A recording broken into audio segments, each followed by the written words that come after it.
capitaneado pelo governo militar, ele traz, a partir de 64, não houve revolução nenhuma, houve golpe militar, né?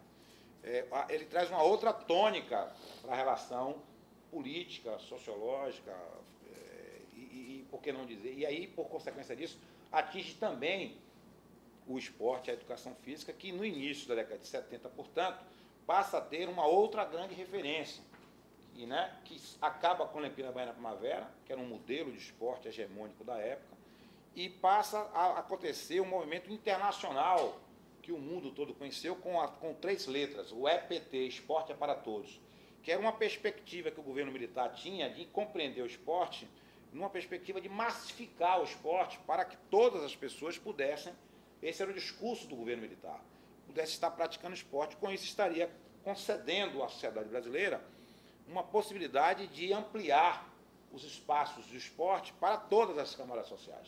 Esse era o discurso feito pelos militares, né, e que ideologicamente interpretado pelos outros que não entendiam dessa forma, o nosso exemplo, pela militância que tínhamos, pela compreensão que tínhamos.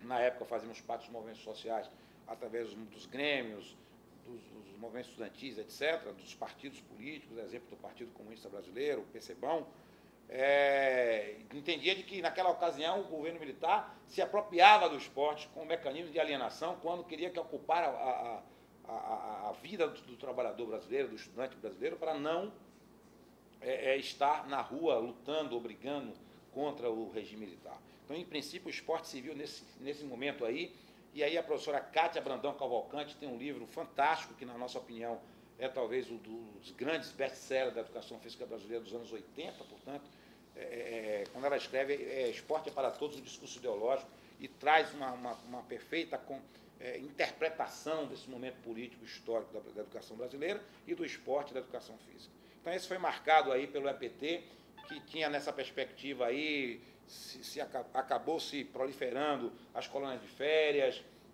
que era muito comum acontecer, por exemplo, nos períodos de férias, julho e janeiro, e também era feito pelos departamentos de Educação Física.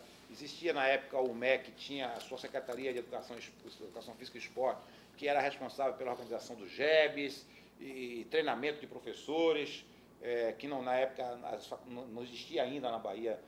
Isso só acontece a partir de 73, as escolas superiores de educação física, então havia muito treinamento a professores, que eles chamavam de professores leigos, era a expressão que se usava na época, para aqueles que não tinham formação acadêmica.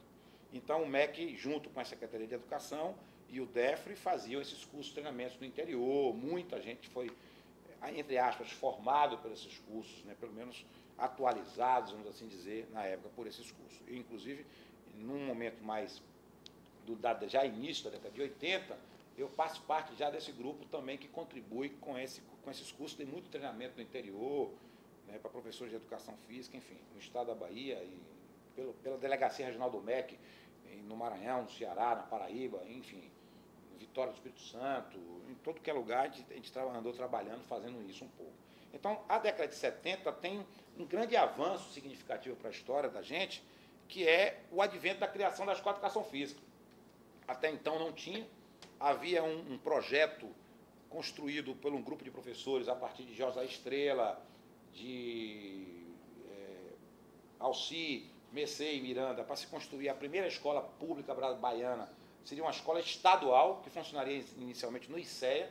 Isso era início da década de 60, aí vem o golpe militar e atrapalha um pouco tudo, e acaba não saindo, porque o reitor da universidade, na época não havia a universidade estadual na UNEB, mas havia uma perspectiva de se criar a educação física, né, através do Estado, e a secretaria, na época, o então governador da Bahia, o Toninho Malvadeza, né, que era o governador da Bahia, acabou por inviabilizar esse processo e prometeu ao Alci, a BC, a Miranda, a Josaí, a Geórgia, a Coama, que estaria trazendo essa escola num outro momento, e assim foi feito através da criação da escola. Em 73, a Universidade Católica de Salvador, do qual Hélio faz parte da primeira turma, Robertinho faz o primeiro momento dele aqui, e também faz parte dessa turma, e dali para cá se constituiu como uma grande referência da educação física da Bahia naquele momento histórico. Então, entre 73, que foi criada a primeira turma, e 86, só havia uma escola de educação física na Bahia, que era católica. Aí veio a de Montenegro, em 87, 88, que é uma privada que tem lá em Bicaraí. Em 88 surge a Federal, com a criação. Essas duas, Federal e Católica, foram criadas pelo mesmo grupo político, na época hegemônico, que era Alci, BC e Miranda. E a Católica, a Federal não, mas a Católica com uma significativa contribuição do professor Jorge Yokohama, que era advindo da Escola Militar do Exército. Jorge, na época, pertencia ao Partido Comunista Brasileiro, era militante, era oficial da Polícia Militar, foi preso, cassado, portanto, nesse período, e ele lutava porque ele era da escola do Exército e chegou na Bahia com essa perspectiva também. Foi um grande contribuidor, inclusive. Foi professor nosso na universidade, inclusive de Hélio, né, de um grupo de pessoas, e foi um grande marco também importante. Bom, com o advento então, com o EPT, com colônia de férias, com o esporte na Bahia nessa época vivia uma efervescência muito grande, porque eu me lembro de, Robertinho deve lembrar bem, que foi do basquete, Robertinho um pouco mais velho, cheguei a jogar Campeonato Baiano de Basquete com 16 equipes, né? Os clubes sociais funcionavam, havia um trabalho, as escolas funcionavam muito bem.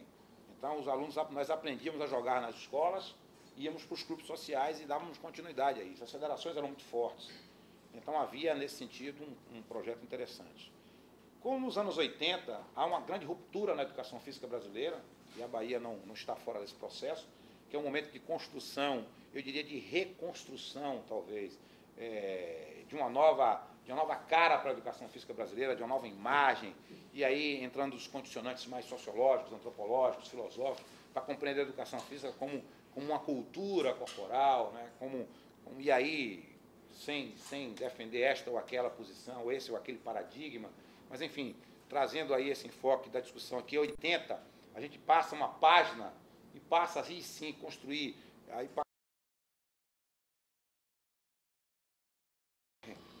quem mais tinha? João Lotufo no basquete, do Moacir Dailton, e ficava aí nessa meia dúzia, se talvez considerarmos 10 ou 12 exemplares, era o que se tinha de produção científica, ou vamos dizer assim, de produção escrita, pelo menos, na educação física brasileira. Nos anos 80, começa essa mudança significativa que eu coloquei, e a gente dá, assim, um salto extraordinário, né? A década de 80 inteira foi o período da crítica, do início das proposições, dos grandes debates políticos, e a Bahia não ficou fora dele. Nós participamos, na época, dos movimentos dos sindicatos professores do Estado, a PLB Sindicato, que foi o grande primeiro referencial de luta política da categoria, dos professores, e nós, da educação física, nunca participávamos muito disso, né? Essa questão do apartheid ideológico e político na educação física é uma coisa histórica, inclusive. Nesse momento, muito poucos eram aqueles que participavam desse movimento social